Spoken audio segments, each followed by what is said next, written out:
Hi guys, and welcome back to my channel, or welcome to my channel if you are new here. Today I'm going to be building a micro home. If you don't know what a micro home is, it's a type of house that came with the Tiny Living game pack. Was it a game pack or a stuff pack?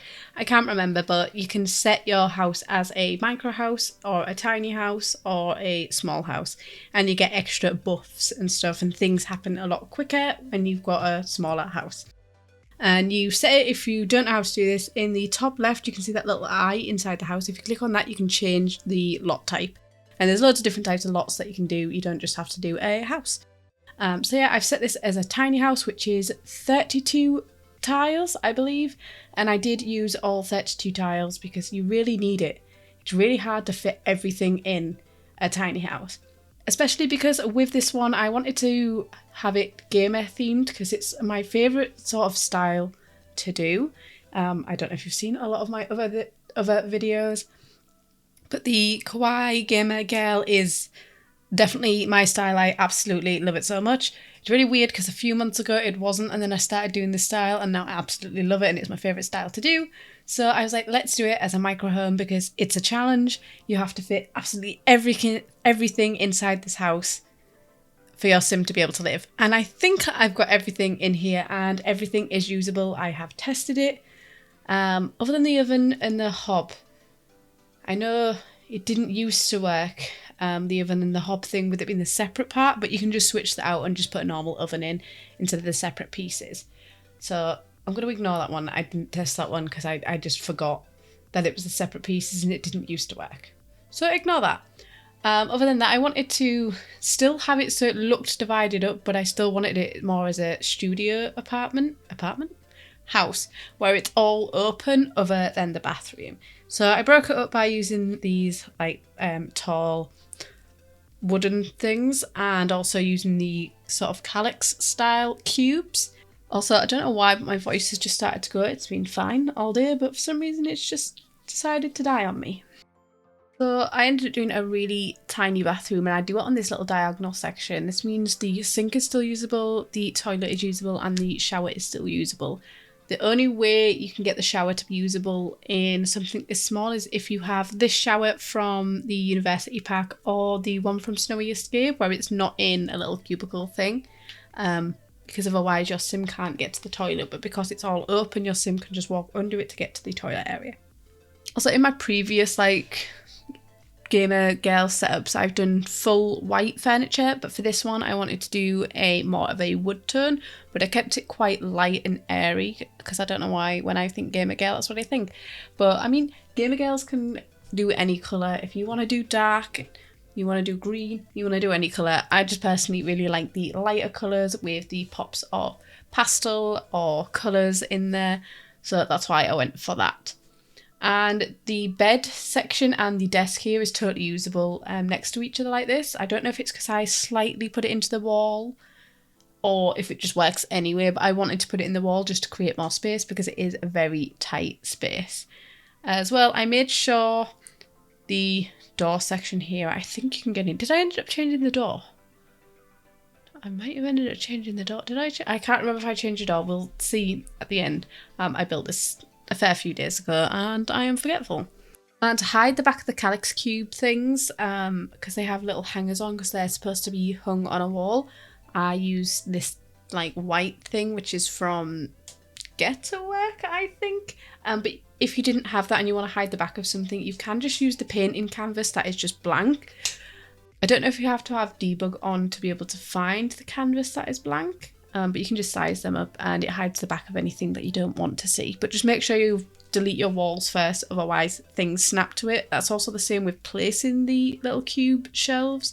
They want to snap to a wall, so what I do is delete the wall that's nearby and build what I want and then place the wall back in.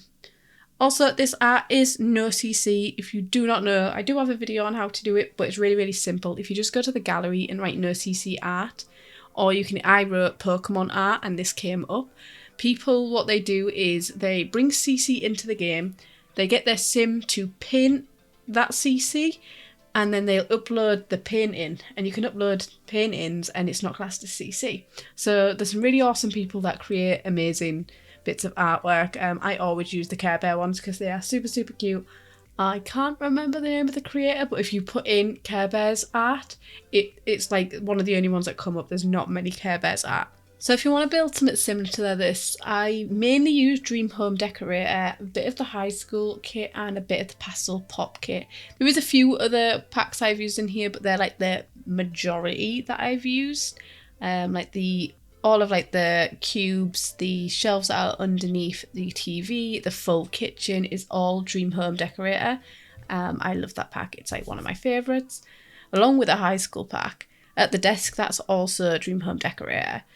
A lot of the decorations you see, like the lights and stuff like that, the computer, that is all high school years. One of my favourite things to do in the build is use colour with the lighting.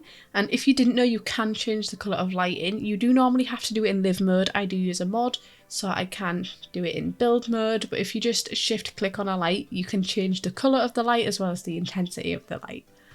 And it just adds a really nice ambience to the room. It just makes everything not look samey.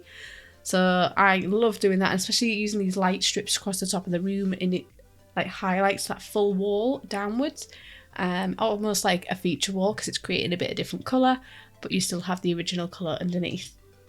And since this is such a small bathroom, I decided to do the little shelf trick that I've done before, where it looks like you've got shelves that go above the toilet area, because I think you'd need some storage if your house was this small, especially in the bathroom.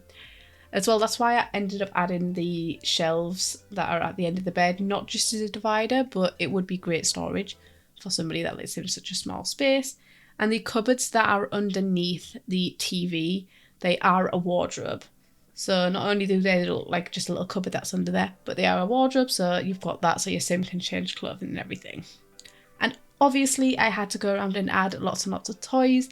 Some people have trouble with these really larger toys which your kids can interact with. Sometimes the arms go really weird on them. I've never had a problem, but I've seen people like complain about it, and I don't know why that is. Because like I said, I don't have a problem. I sometimes have a problem with a bit of the shadowing around the back of them, but it's not that much of an issue to me. Like, it doesn't really bother me. I also found out that this little teddy bear sits on top of the books perfectly. I didn't even realise you could put anything on top of the books. I think it has to be something small enough. But yeah, that little teddy bear works great. Also using these little collectible items which your sim can normally collect from around the world, I believe, but I have a mod on so I can access debug items. You don't need a mod to access debug items. You can just use the debug cheat, but I just have a mod because it's just easier. I don't need to put in any cheat codes or anything. So like the final steps of all of my builds, I just like to go around and add some clutter and just so it looks a little bit lived in. Otherwise I feel like it just looks really plain and boring. Unless you're doing a minimalist sort of look, I feel like decoration is key. So once you've got like the basic stuff in, always go back and just add things, whatever you think looks good. As well, putting the toys on the bed and the couch. The bed and couch is still fully functional. That is a little tip, and I think it always looks really good, especially in kids' rooms. Putting the toys on the bed I think looks adorable. I know this isn't a kid's room, but you know, adults can have toys on their bed too. So there isn't any indoor seating for eating, but your sim will just eat or at the edge of the bed, or sometimes they will just sit on the sofa. But I have done outdoor seating around the back of the house, which I didn't fully show in the speed build. I forgot to record that bit, but I will be doing the little walk around tour at the end. And I also have these neon lights everywhere, because what is a gamer girl room without neon lights? Like, it's a have to. Also, apologies for using this flooring again.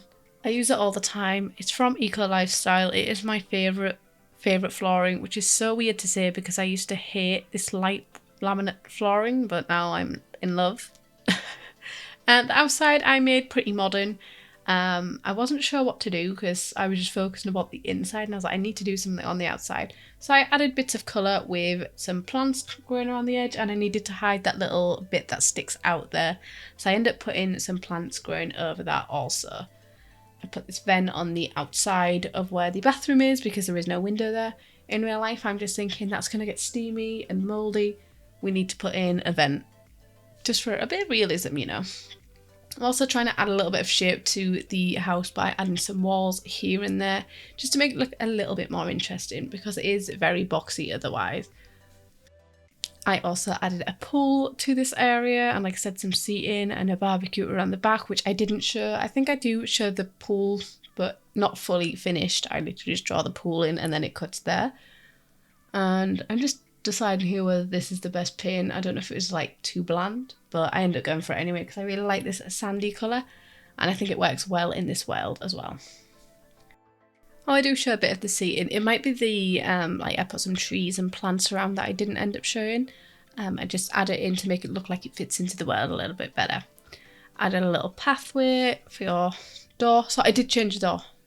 It is a slide. I made sure to do a sliding door so your sim can get in and stuff still be next to it. So it's time to do the little tour of the house. I'll just briefly show you the outside. Like I said, I added some plants, and these plants I made sure that match the ones that are around the world, like you can see here. These are normally found in debug. I think they look great like when you're matching stuff around the world. I know these palm trees aren't around the world, but I just thought you've got this view of the lovely beach. Let's add some palm trees. So I just did a really basic pool. I wanted to add some of the blue, pink and purple elements. So I've got this flooring, like tiled flooring underneath. That is from high school years. Some chairs and a little seating area and a little barbecue area. And I just added some plants that grow on the house too. So it's time to go in. It's going to be pretty quick because it is very small and it's basically all one room. So when we go in, we do have this massive TV, which I know is quite big for such a small place, but this person is a gamer. We're going to pretend they've got a console. I did not put one in. I maybe should have. Oops. Got a little table here. Your sim can still get through here just fine. That is fully play tested. Lots of things that gamers have. They like collectibles. I'm not saying everybody, but most of them like collectibles. We've got some makeup up here because obviously she didn't have a lot of storage. And this here acts as a wardrobe also. When we go through here, we have the kitchen, which is pretty small, but it's totally functional. There is one section for cooking and everything on. Yeah, I don't think this is functional, but that is, like you can see, it's a bit weird. But that can just be switched out for a different oven that has the hob built in instead of it look like it's built into the worktop. So that is my bad.